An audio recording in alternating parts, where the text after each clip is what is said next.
Okay, everyone. Kung Fu might be one of the most misunderstood martial arts in the world. You may think it's just about forms, or maybe it will never work in a real fight. Truth is, I've been practicing for years now, but tonight I'm stepping back to the roots with you. With the help of the French Sifu Fabien, who has been practicing for more than 40 years, we'll discover what Kung Fu truly is about and whether or not it can be applied under pressure. Stay tuned. Okay, so let's go for the class and see how it feels like. The class started simple, with some running and footwork, but very quickly you'll realize it's about repetition, basics and structure. Warm-up done, we moved on to the kicks, starting with some very Kung Fu looking straight kicks, and then some combinations. Ça, mais là c'est toujours avec votre poing qui est devant. Everything is drilled over and over again. You cannot try the next technique before perfecting the first one. They say it's how you build your foundations.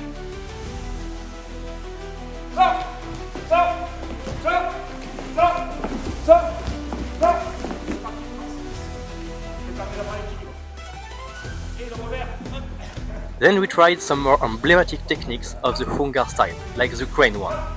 What it means and how to use it. And then we moved on to partners application. We started soft, with things like distance management and getting out of the way. Then he introduced us to some basic pressure points. T'inquiète pas, c'est pas mal. Je frappe ici avec mon tibia. Voilà. And how to use it in real time. Voilà, poum. This is where it gets interesting and impressive. Voilà. Spam, tu vois, c'est ça. Hein. Ah, encore autre. Ouais. And after the crane, we finally did some tiger techniques, which is a lot about breaking your opponent's arm, like you can see here. We used knife for this specific application, once again to understand more about distance and the importance of getting out of the way. Wow. Then it was time for the more traditional looking part of the class, the forms, or Taolu in Chinese, which is simply a set of techniques done together, like kata in Japanese. And just so you know, this video is in 5 times speed, so we had to wait in that horse stance for what felt like an hour.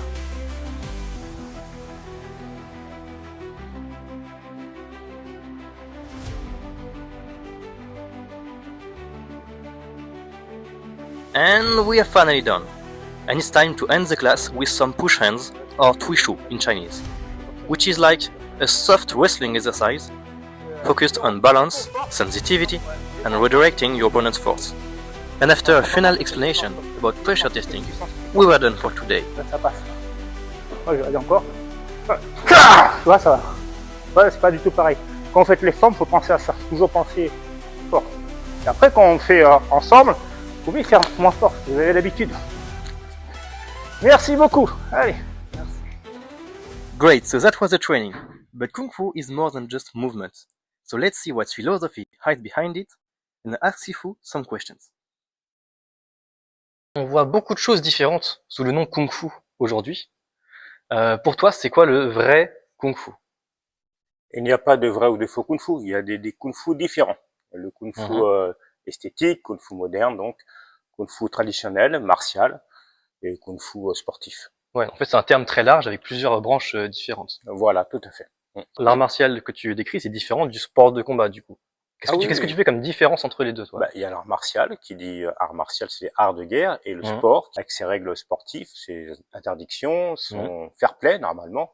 Donc, par rapport à ça, du coup, par rapport aux arts martiaux traditionnels et aux formes, il y a beaucoup de gens aujourd'hui qui pensent que les formes, c'est juste esthétique. Donc c'est une vision qui est aussi un peu portée par les compétitions de Tao, etc. Et du coup, à quoi ça sert vraiment de pratiquer pour soi, souvent, les formes en Kung Fu? Alors les formes, effectivement, ça va être esthétique, le moderne surtout. C'est pour les compétitions. Donc les mouvements sont différents, sont plus amples, sont plus grands, et ça ne fonctionne pas en combat réel. Donc ça, c'est du spectacle, du coup, un peu plus. Voilà, c'est le moderne, un peu comme Shaolin. Voilà. Après, les formes traditionnelles, non, c'est un véritable combat, c'est un livre, c'est comme un fascicule où il y a toutes les techniques dedans, avec tous les secrets, tout l'entraînement, etc. Est-ce que tu penses du coup que l'incompréhension aujourd'hui des formes vient du fait que c'est souvent mal utilisé ou mal pratiqué? Oui, parce qu'on apprend les formes comme une machine, alors que c'est pas du tout ça. Parce que juste un aboutissement, mais après, il faut tout déstructurer. Et les gens, ils apprennent les formes, et puis, hop, ils rentrent chez eux. C'est pas ça le Kung Fu. Sans décortiquer chaque étape, voilà, tu veux dire. c'est pas ça du tout. Ouais. Pour quelqu'un qui débute dans les arts martiaux en général ou peut-être dans le kung-fu plus spécifiquement, comment est-ce qu'on peut reconnaître une bonne école ou un bon professeur? Et qu'est-ce qui peut être à éviter spécialement ou à rechercher au contraire? Ben, en fin de compte, dans tous les arts martiaux, moi j'ai un bon truc, c'est pas question qu'ils soient forts ou pas, c'est les élèves. Si les élèves sont polis, gentils, une bonne ambiance, pour moi c'est une bonne école. Voilà. Ça c'est déjà super important. Après, comment on reconnaît une bonne école, c'est pas aux coupes ni au diplôme, c'est la généalogie, qui était le professeur de ce professeur et tout ça. Tu cherches la transparence derrière Voilà. avec la ligne un peu. Voilà. T'as beaucoup voyagé, tu allé t'entraîner en Chine et en Amérique. Qu'est-ce qui t'a le plus marqué de l'entraînement, la pratique là-bas, avec ces maîtres? Ce qui m'a le plus marqué, c'est déjà me faire admettre comme disciple. Et ça, moi j'étais très impatient. Ça, c'est ça qui m'a le plus marqué, c'était très dur pour moi, psychologiquement. Ouais. Est-ce que tu as une anecdote en particulier un petit peu par rapport à la pratique en Chine? Par exemple, bon, je prends l'exemple typique du Runan, maître Lu Lirong. Je suis allé quand même 3 ou 4 fois pour rien. C'était une première fois pour prendre contact, deuxième fois pour voir les amis, troisième fois. J'avais la volonté d'aller. Pour être introduit en fait, et après. Voilà. C'était pas facile d'y aller en plus. Mais même en Amérique, maître Yu Shiwong, il était très sévère, il était très à cheval sur la tradition. Voilà, c'est pas un maître comme les autres, c'est qu'on paye et puis. Parce qu'à l'époque, à Hong Kong, surtout, hein, tout le monde se connaissait. D'ailleurs, en Chine, tout le monde se connaît. Donc, des fois, on me disait, va voir mon ami, ça va être sympa. Donc, je faisais plein de styles, mais il y avait un style pour chaque maître. Par exemple, le Hungar, c'était Yu Shiwong, j'allais pas voir ailleurs. C'est important. D'accord, oui. Les gens, souvent, on m'a dit, oui, t'as fait plein de formes, plein de styles, c'est pas possible. C'est tout à fait possible. Lorsqu'on regarde une vidéo sur YouTube qui dure 1 minute, 2 minutes, en 2 minutes, moi, je fais 2 formes, de montre religieuse, par exemple. Donc, le temps qu'on regarde Internet, eh ben, on peut pratiquer. Voilà, la différence, elle est juste là. Hein. Par rapport à l'image de la Chine et des arts martiaux qu'on a ici en France, avec tous les médias et les réseaux sociaux qu'on voit de là-bas, par rapport à cette image que tu avais, qu'est-ce qui t'a le plus surpris, toi, quand tu es arrivé sur place en Chine? Ah ben déjà, moi, j'ai pas de réseaux sociaux, donc je savais pas du... Parce qu'il est très rudimentaire. Pour faire le saut périlleux, c'était un bac à sable. Enfin, il n'y a pas de confort, aucun confort. C'est ça qui m'a surpris. Et, je me suis retrouvé 100 ans en arrière. C'était sympa, j'ai bien aimé. Très dur. C'est un voyage aussi dans le temps, du coup. Voilà. Différent. Okay. Et ce qui m'a surpris aussi, c'est la gentillesse de tous ces maîtres que j'ai rencontrés. Ils se connaissaient tous. Il y a très grand respect entre eux. Donc c'est ça qui m'a beaucoup surpris, c'est cette entraide qu'ils ont entre eux. Oui, c'est une grande famille entre les maîtres là-bas. Qu'on retrouve aussi en Amérique avec les maîtres chinois, mais en France, je n'ai pas retrouvé ça. D'accord. On va peut-être lancer ça. Et au jour d'aujourd'hui, quel est l'intérêt, qu'est-ce que ça apporte de pratiquer le kung-fu aujourd'hui, au-delà du combat, du coup, dans la vie en général? Oui, il y a une mauvaise image sur les arts martiaux. On croit qu'on veut tuer les gens et tout ça. Oui. Donc ça apporte beaucoup de choses. Une sérénité, un ancrage dans cette vie, on se sent en harmonie avec la nature. C'est fait partie du Tao. Ouais. Il y a une phrase qui dit une fois qu'on maîtrise le kung-fu, tout ce qu'on fait devient du kung-fu. Oui, parce que le kung-fu c'est un terme général pour dire âme accomplie, donc qu'on fasse la cuisine ou quoi que ce soit. Et du coup, pour finir, si tu pouvais donner un conseil primordial à un débutant, qu'est-ce que ça pourrait être? Déjà de s'orienter vers le sport qu'il a envie de faire. Du coup, quand on aime ce qu'on fait, déjà, on peut pas se tromper. Ce qu'il faut, c'est bien choisir son école. Pas hésiter à faire des kilomètres ou même des centaines de kilomètres pour aller voir votre professeur. J'étais jusqu'en Chine, j'étais jusqu'à Paris, j'avais le style que je voulais aller le chercher. Alors j'aurais pu l'être juste à côté, mais ça me correspondait pas. Il faut se donner la peine dans la vie, mais c'est pour tout pareil. Il faut se donner la peine. Et après, on est récompensé. Okay, honestly, it all sounds great, but understanding is one thing, and applying is another one. So let's try it out. Ok, du coup, par quel style t'aimerais commencer? Par la montre religieuse, beaucoup de gens aiment bien ce style, donc tu m'attaques comme tu le sens, comme tu veux. Je t'attaque. Oui. Vas-y. Ah, ok. Ah, j'ai perdu. Alors, du coup, faire un peu au ralenti ce qui s'est passé. Oui, bien sûr. Donc là, je suis parti ici. Voilà. D'accord, oui, j'ai senti celui-là la première fois. Il est perdu. Premier, et ensuite t'es venu. Ah, d'accord. Par exemple, dans la forme, on fait comme ça. Après, il y a une suite. Oui, qu'il ne faut pas faire dans l'application. Dans l'application, je m'adapte à l'attaque suivante. Je dis tiens, j'ai l'ouverture ici. Qu'est-ce que je fais? Oui. Donc c'est pour ça que je peux faire ce que je veux. Alors que la suite, ce serait ça, ce qui n'est pas logique. C'est pour ça que j'ai expliqué dans l'interview, c'est que chaque mouvement est différent. Quand je fais ça, après c'est à moi de m'adapter selon que tu contre-attaques ou qu'il y ait autre chose. Oui.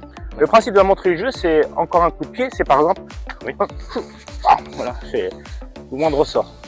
peux Oui, faire. il y a beaucoup de arrière au bas. Voilà, quel que soit, si tu rattaques le même coup de pied, je peux aussi faire l'autre côté, c'est pareil pour moi. D'accord. Faire coup de pied, coup de poing. Voilà. C'est toujours le Mm. même principe. Est-ce que du coup, il y a aussi des techniques en entrelieuses un peu plus proches Oui, bien t'as fait sûr. au départ? D'accord. Alors il y en a plein. Un peu du coup, c'est- Merci. Il y en a plein. Alors vous avez les paumes fouettantes. Par exemple, si on partait déjà sur... D'accord. Paumes Et fouettantes. tu viens avec le bout des doigts Oui, alors il y a beaucoup le principe de l'étau. Comme la menthe, souvent, elle se sert en étau. D'accord. Donc comme tu veux. Voilà. Ah, ok. Et là, ce qui est important, c'est le pied. Hum. Là, encore.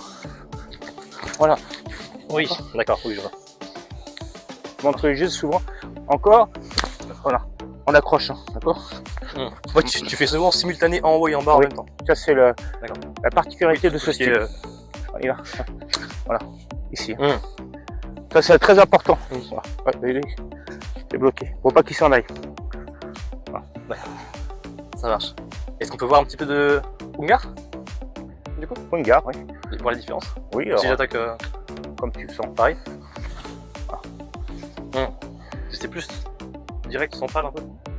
Oui, tout à fait. Vas-y, si tu fais par exemple un enchaînement, 1, 2. Ah, tu prends mon bras. Qui correspond à ça. C'est casser le bras du coup. Tu casses Ouais. directement sur le point. Oui. Par Oui, rapport bien au sûr. Hungar. Il était. Ah, tu peux refaire au ralenti? Enfin, peut-être on change de. Là, c'est passé deux choses. Là, j'ai Oui. bloqué, mais en même temps, j'avais l'opportunité de saisir la jambe quand j'ai avancé. Tu es rentré vraiment proche Voilà, ici. voilà. D'accord. Voilà. Parce que sinon, je voulais vraiment appuyer comme ça, mais j'ai vu que c'était trop tentant pour moi. Donc c'est pour ça que voilà. Donc tu stoppes quand même avant de prendre. C'est pas directement comme ça. Ah, je stoppe pas, j'attaque. Le Hungar, c'est j'attaque sur l'attaque. D'accord. Je subis pas. Ça marche. C'est le tigre, c'est la force. Bon, là, je parle du tigre. Après, ça Oui, passe. si tu fais la grue, du coup, ça serait différent par rapport Ah oui, tout à fait. Ah, d'accord. Ok, un check.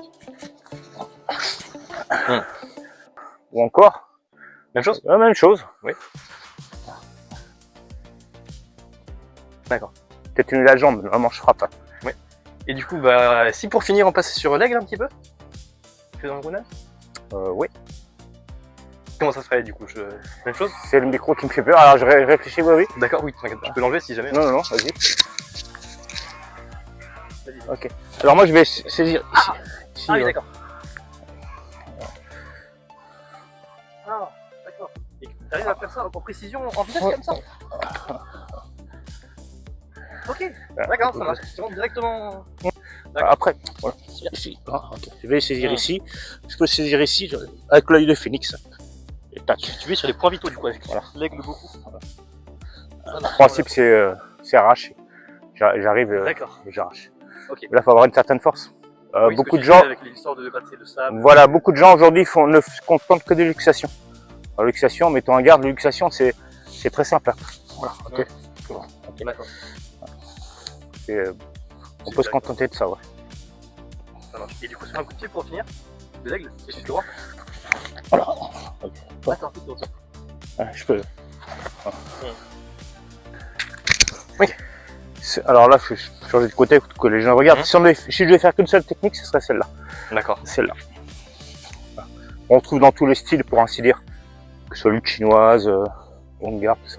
Ouais. Donc pour moi, tu attaques n'importe lequel. Tu attaques un coup de poing. Comme ça, pour moi, c'est la même chose. Hein, voilà. Tu attaques de l'autre côté, pour moi, c'est la même chose. This is one of the techniques he actually used in real-life situations. And according to him, it worked very well. Ah oui, d'accord, avec la jambe ici balayée. Ça marche. Quel que soit quelle que soit la distance. Hein. Hop. Et, pour moi, c'est vraiment la technique que je ferai. D'accord. Qui passe tout le temps. Ça marche, très intéressant. Ok, ben merci beaucoup. Voilà. Et à bientôt. The more I train, and the more I realize, Kung Fu is not about collecting techniques.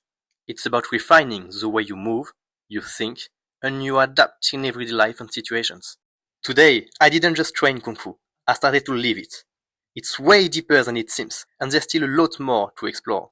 And this is just the beginning. I'll be going to train and visit in different martial arts schools, to see what makes them unique and effective in their own way. And this summer, I'll be going to China to take things even further. So if you want to follow the journey, make sure to hit that subscribe button.